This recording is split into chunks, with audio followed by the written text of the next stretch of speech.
Welcome back. I'm Joseph Patrick Daniels, and this is part 2 of how to easily draw and shade lips. If you haven't watched part 1 yet, please jump back to the previous video. Again, this exercise is part of a larger course I teach on traditional drawing I've created for beginners, how to draw from beginner to master. It's available online on demand, so if you'd like to watch a preview of the course, just click the link below and it will take you to my site. Okay, now that the perimeter and axis lines are in, I'll begin adding curves. I know this fill light seems a bit confusing, but don't worry about it for now. I'll explain how to best handle it later. So, moving from left to right and top to bottom, I've begun looking for any place the line has a curve or bend to it that doesn't run perfectly along the perimeter lines I've drawn. Just take it one line at a time, observe the line, and look for the curves. Remember to give yourself a mark for the middle of the bottom lip. That arrow the top lip makes should point at it directly. None of these lines come to a point. These should all be curves.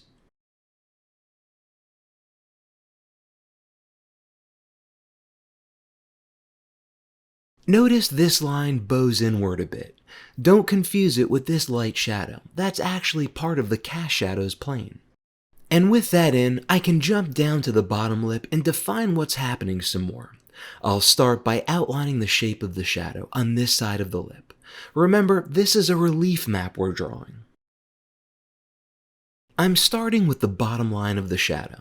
Then I'm just following this shape around and basically circling it.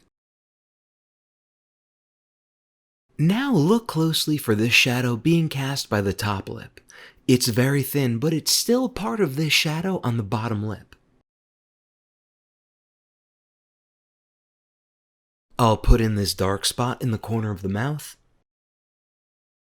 When you get to this point, you can break this line down into two angles. Doing this will give the lips more structure. That looks good. Next, I'll outline the cast shadow and the rest of the shadows surrounding the lips. Add this curve here in the middle. Then I'm going to add more definition to this reflected light area, but this time I'll outline the light shape instead of the shadow.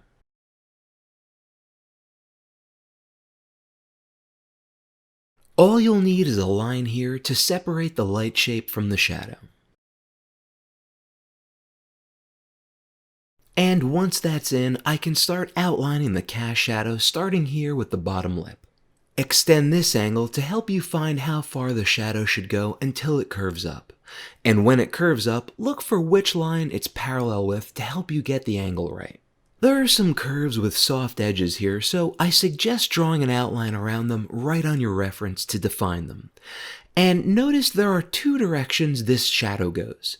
There's a darker core shadow and a light outer shadow. Visualizing those lines before drawing them will help you get a more accurate shape, and it's a good practice to get into. And I'll just box off this outer shadow for now. Its edges are very soft, so I'll define them more with shading.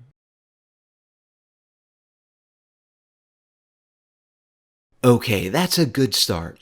Before I move on to the next step, I'll take a few measurements to see if the lips are the right depth. I'm just using the pinching technique to get a close estimate.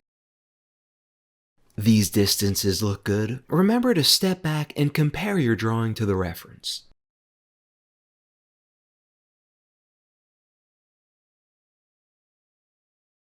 And finally, add any planes or shapes of shadows you see. For example, this plane. And there's a lighter shape in that shadow because the plane is on a slightly different angle. Okay, that all looks good, so I'm ready to move on to my lightest charcoal pencil next. Make sure it's sharp, and I'll begin adding a charcoal outline, and managing the line weight starting with the axis line, which is in shadow, so should be relatively dark. Then I can begin lightly applying the values. They don't have to be perfect, just get the basic shapes shaded in. I'm starting with this mid-tone plane. It's only a little darker than the paper, so I'll use as little pressure as possible.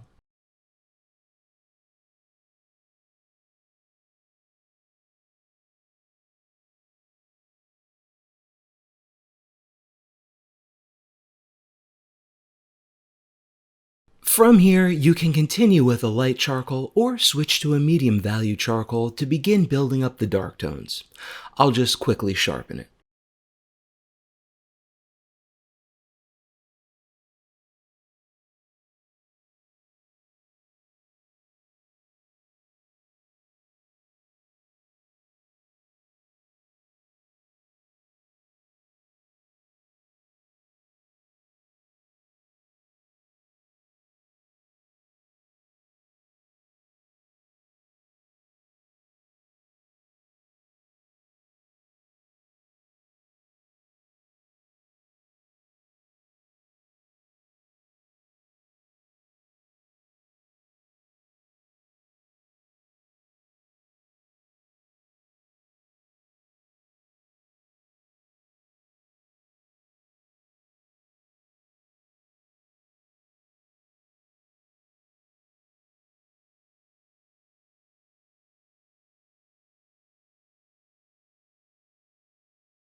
Again, which charcoal you use for this step is up to you and depends on your pressure control. I suggest erring on the safe side and sticking with lighter charcoals on the first pass, then adding dark charcoal for contrast last. You'll find that there's actually very little 10th value in these lips if you look closely. I'll move down to the bottom lip next. There are two main values down there, the core shadow and the midtone on the right side. You can begin with either. I prefer the lighter one because I'll have to build up the darker tone, and I find it's easier to have the midtone ready to blend it into. But that's up to you.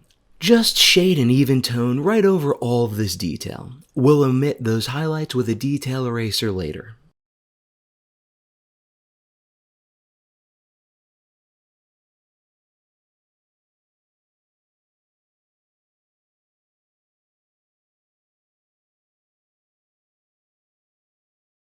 I'll switch to a medium charcoal because I want to build this value up, and if you look closely, there aren't many areas that actually go as high as 10th value in here. So those tones will come later, perhaps even on the second pass. Do your best to work around this mid-tone fill light. It's close to 4th value, so you may just want to shade it with a light charcoal or tortillon later.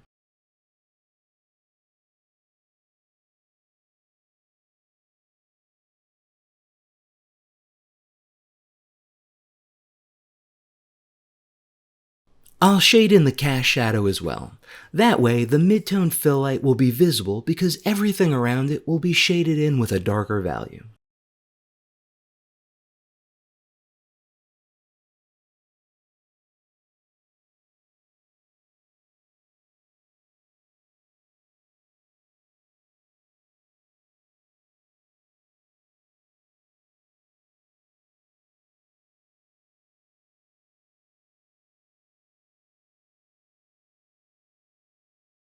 Once you see the shadow shaded in around the fill light, it starts to make sense.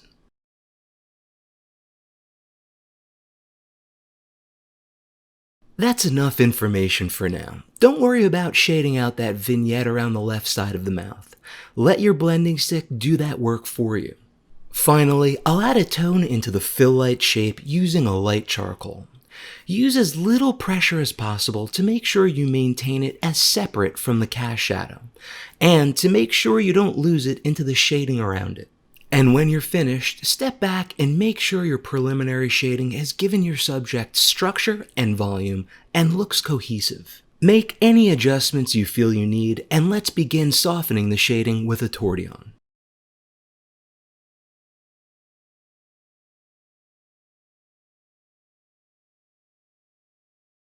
Again, I prefer to shade the lightest areas first.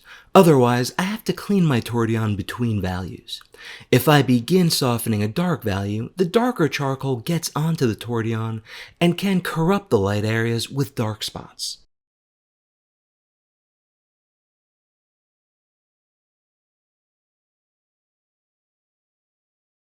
I know this can get lost in the dark area, but just stick to shading this top lip first. It's best to stay focused on one shape at a time. Don't allow yourself to get distracted and start shading random sporadic spots without a plan.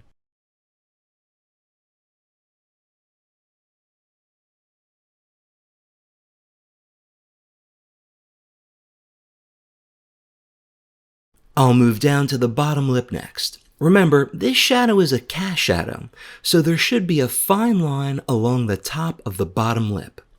Be sure not to lose that into the shadow of the upper lip. Then I'll soften the midtone value on the right side of the lips.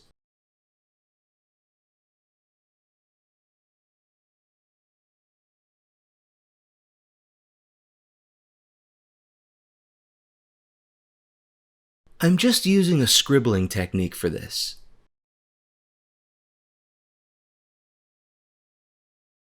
I think this spot on the bottom could be rounder. I'll fix it with a detail eraser.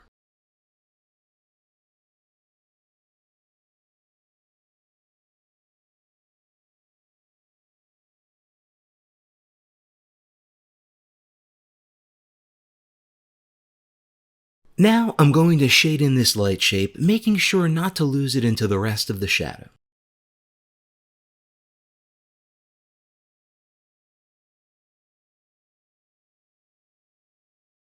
Next, I'm going to soften the core of the cast shadow. I'll soften its edges as well so that it can transition into that vignette around it more easily. In fact, I suggest switching to a blending stick to create that vignette.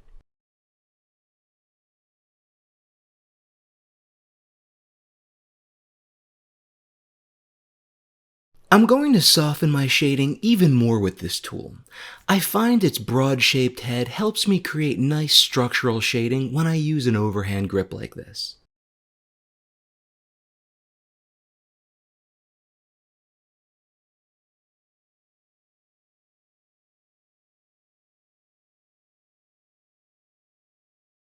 As you can see, it left a smudge. Don't worry if this happens to you occasionally. It just means your blending stick needs to be cleaned. And it's an easy fix. Simply dab at the spot with your kneaded eraser.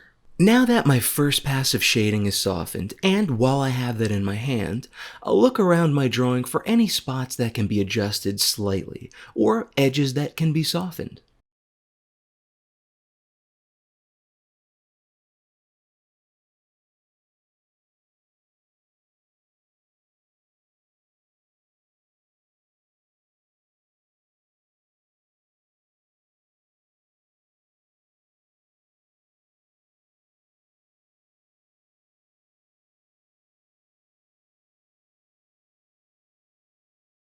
I want the top edge to be a bit softer. If you look closely at the reference, you'll see the top line of the lip has a slight transition to it. It's not a hard edge.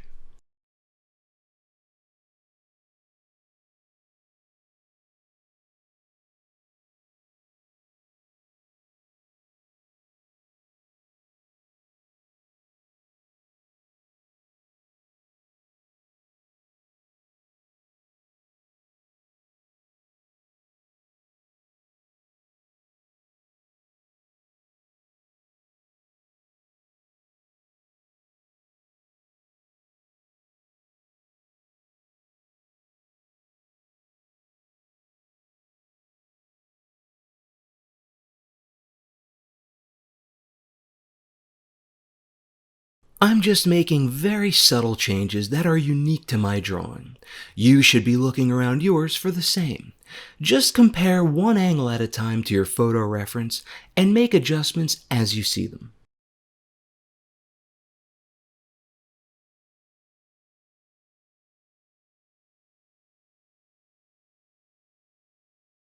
Once the shapes look correct, I'll go around my drawing and add value to any shadows that should be darker. Not all the way to 10th value yet, I just want to add more contrast for now.